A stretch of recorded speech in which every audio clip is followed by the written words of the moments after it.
Hello friends, welcome.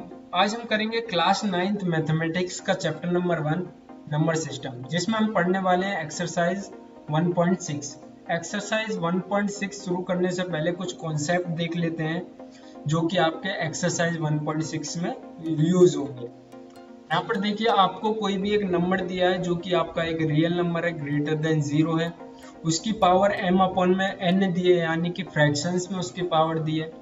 m और n आपस में कोप्राइम नंबर्स हैं। कोप्राइम नंबर्स वो नंबर्स होते हैं जिनका कोई भी कॉमन फैक्टर नहीं होता अदर देन 1। सिर्फ 1 ही उनका कॉमन फैक्टर होता है और कोई भी कॉमन फैक्टर नहीं होता। ठीक है, इस टाइप को आप कुछ इस तरीके से डिफाइन कर सकते हैं। जैसे कि आपके पास कोई भी 2 की पावर 1/3 है, तो ये क्या बन जाएगा, आपका जो 3 है ये आपका क्यूब रूट बन जाएगा और जो 2 की पावर 1 आपका अंदर रह जाएगा। तो आप कुछ इस तरीके से इसे लिख सकते हैं।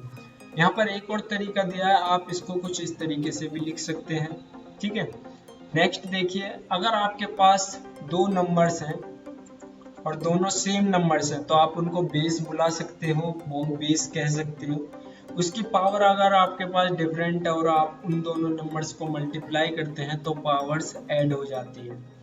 जैसे कि आपके पास 2 की पावर 5 है मल्टीप्लाई 2 की पावर 3 है, तो इस केस में क्या होगा, 2 की पावर 5 प्लस 3 ऐड हो जाएंगे, जो कि आपका हो जाएगा 2 की पावर 8। ठीक है, तो पहली प्रॉपर्टी आपकी ये कहती है कि अगर आपके पास बेस सेम है तो इस केस में आपकी पावर्स जो है ऐड हो जाती है। अगर आपके पास बेस सेम है और दोनों नंबर्स आपके डिवाइड में हैं तो इस केस में आपकी पावर जो है माइनस हो जाती है, सब्ट्रैक्ट हो जाती है। ठीक है, नेक्स्ट देखिए, अगर आपका बेस सेम है, a की पावर p है और फिर उसकी होल पावर q है, तो आपकी पावर्स जो है मल्टीप्लाई कर दी जाएंगी, हो जाएगी। फोर्थ है, अगर आपका बेस सेम नहीं है, डिफरेंट नंबर है, एक नंबर है a एक नंबर है b, बट उनकी पावर सेम है, तो आपका वो उस केस में मल्टीप्लाई हो जाएगा आपका नंबर, और जो उनकी पावर है वो कॉमन आ जाएगी दोनों पर। ठीक है, अब देखते हैं एक्सरसाइज 1.6 के सॉल्यूशंस देखते हैं। सबसे पहला क्वेश्चन है आपके लिए 64 की पावर 1/2। तो जैसा कि आपको पहली प्रॉपर्टी में बताया गया कि अगर आपकी पावर फ्रैक्शन में है तो आप डिनोमिनेटर को आगे ले आएंगे, उसका रूट बना देंगे। यहाँ पर क्या हो गया, स्क्वायर रूट बन गया क्योंकि यहाँ पर पावर थी 2। ठीक है, 64 की पावर हो जाएगी आपकी 1। 64 की पावर 1। अब किसी भी नंबर की पावर 1 होती है तो वो नंबर के ही इक्वल आती है। ठीक है, तो आप इसको कुछ इस तरीके से लिख सकते हैं। 64 को क्या लिख सकते हैं, 8 टू द पावर 2, और यहाँ पर क्या था, आपका स्क्वायर रूट था। तो इसको आप कुछ इस तरीके से लिख सकते हैं या फिर आप इसको कुछ इस तरीके से भी लिख सकते हैं। अंदर आ गया आपका 8 और आप इसको ऐसे भी लिख सकते हैं। तो इस केस में क्या होता है, आपका स्क्वायर रूट कट जाता है 2 से, क्योंकि बाहर जो nth रूट था वो 2 ही था, यानी स्क्वायर रूट ही था। तो इस केस में ये कट जाएगा और आपका आंसर आ जाएगा 8। अब सेकंड क्वेश्चन देखते हैं, 32 है आपके लिए। 32 को आप फैक्टर कर लीजिए पहले। यहाँ पर क्या आ जाएगा, 16 आ जाएगा सबसे पहले, फिर 2 से करेंगे तो ये आ जाएगा आपका 8 आ जाएगा, फिर 2 से करेंगे तो 4 आ जाएगा, फिर 2 से करेंगे तो 2 आ जाएगा, और फिर 2 से करेंगे तो 1 आ जाएगा। इस तरीके से ये 5 उसमें चला जाएगा, 1 2 3 4 5। तो अब इसको कैसे सॉल्व करेंगे, हमने फैक्टर कर लिए हैं। यहाँ पर देखिए, आप इसको कुछ इस तरीके से लिख सकते हैं। डिनोमिनेटर में क्या है इसके 5, तो ये हो जाएगा 5th रूट ऑफ 32 की पावर 1। अब पावर लगाओ ना लगाओ, क्योंकि 1 है तो 1 को लगाओ ना लगाओ आपकी मर्जी है। अब आप इस 32 को कुछ इस तरीके से लिख सकते हैं। 32 को आप कुछ इस तरीके से भी लिख सकते हैं, अभी मैं आपको बता देता हूँ। यहाँ पर आप लिखेंगे 5 और ये हो जाएगा 2 टू द पावर 5, क्योंकि हमने फैक्टर कर रहे थे। देखिए 2 की पावर 5 आ रहा था। ठीक है, तो आप नहीं कुछ इस तरीके से लिख दिया। अब आप इसको कुछ इस तरीके से या तो यहाँ पर ही काट सकते हैं, 5 से ये फिफ्थ रूट कट गया। या तो आप कुछ इस तरीके से भी लिख सकते हैं, यहाँ पर 5 है आपका, इसकी होल पावर 5। अब इस केस में क्या होता है, ये कट जाता, तो आपका आंसर क्या आ जाएगा 2। ऐसे ही आपका सेम क्वेश्चन है ये 1/125 की पावर 1/3। इसको कैसे करेंगे, यहाँ पर आ जाएगा 3, मतलब क्यूब रूट ऑफ 125 निकालना है आपको। तो ये क्या हो जाएगा, ये हो जाएगा आपका क्यूब रूट ऑफ 5 की पावर 3, और 3 से ये आपका क्यूब रूट कैंसिल, आपका आंसर आ गया 5। तो ये कुछ इस तरीके से आपको ये सॉल्व करने होते हैं। ये सारे क्वेश्चन आपके प्रॉपर्टी नंबर 1 पर आधारित थे। अब देखते हैं नेक्स्ट क्वेश्चन क्या है आपका। नेक्स्ट क्वेश्चन में आपको कुछ ये नंबर्स दिए हैं, इनको सॉल्व करने हैं। मैं आपको 2 नंबर्स सॉल्व करके दिखा देता हूँ। सबसे पहला 9 की पावर 3/2 है, तो आप इसको क्या लिख सकते हैं, जैसा हमने लास्ट क्वेश्चन में करा, यहाँ पर 2 है तो इसको आप यहाँ पर ले आइए 2, यहाँ पर 9 की पावर आपके पास बचा 3, ठीक है, 3 बचा। अब देखिए यहाँ पर, ठीक है, नेक्स्ट स्टेप आपका रहेगा, इस 9 को भी तो आप ये लिख सकते हो 3 टू द पावर 2, और होल पावर आपकी हो गई 3, ठीक है, और यहाँ पर है 2।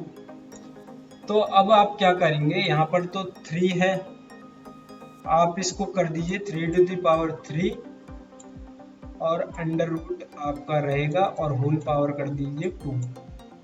कर सकते हैं ना, क्योंकि इन दोनों में तो मल्टीप्लाई हो जाएगी।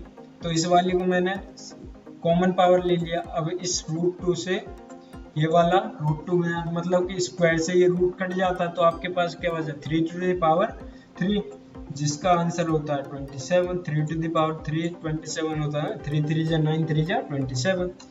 तो इस तरीके से हो जाएगा।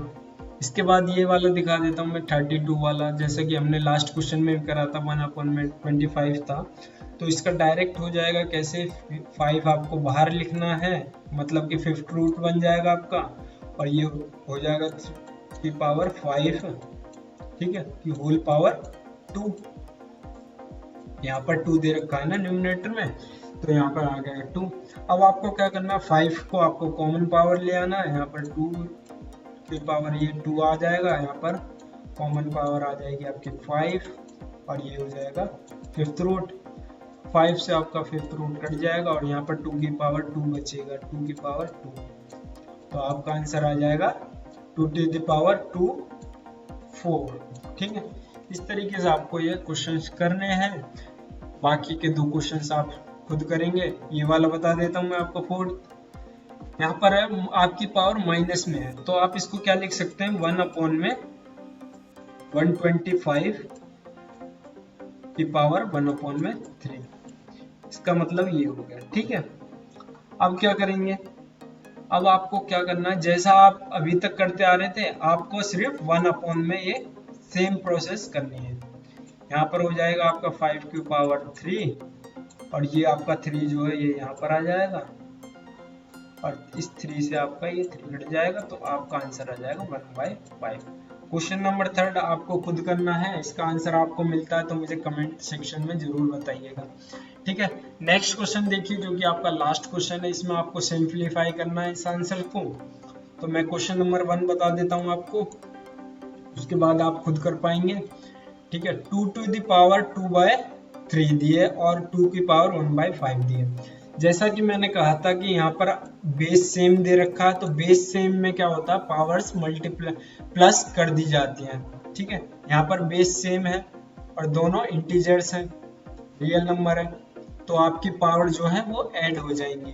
तो 2 टू द पावर आपकी हो जाएगी 2/3 प्लस 1/5। क्या हो गया, 2 टू द पावर यहाँ पर आ जाएगा 13/15। यही आपका आंसर होगा, ठीक है। ये आपका आंसर हो गया।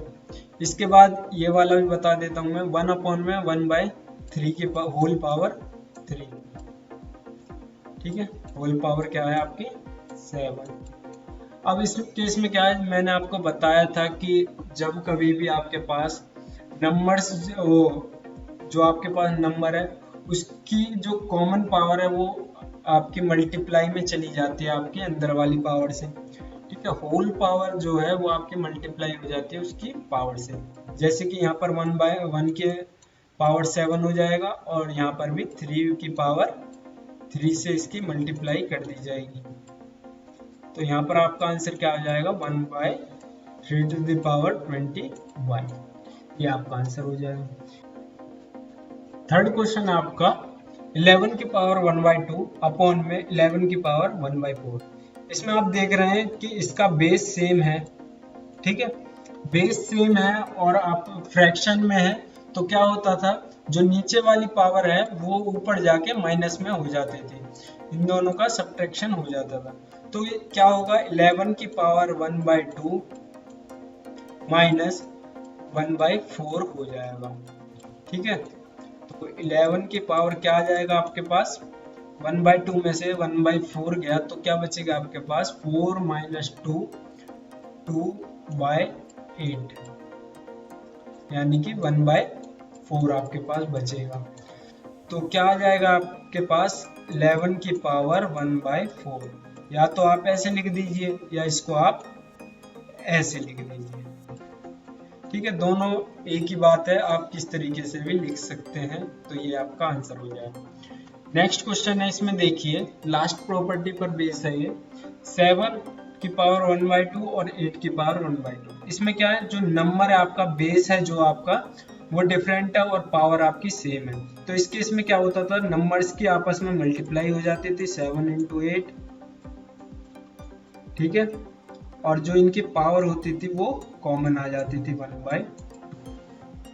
तो क्या होगा, 7 × 8 क्या होता है, 56 की पावर 1/2। तो आप इसको कुछ ऐसे भी लिख सकते हो या फिर आप इसको √56 भी लिख सकते हो।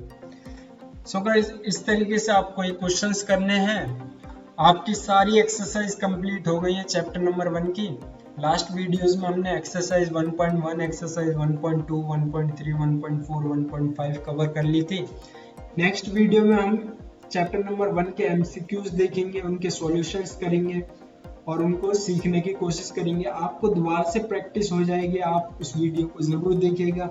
सो गाइस, अगर आपको ये वीडियो अच्छी लगी तो वीडियो को लाइक करें, शेयर करें, उस चैनल को सब्सक्राइब करें। Thank you for watching the video. Thank you.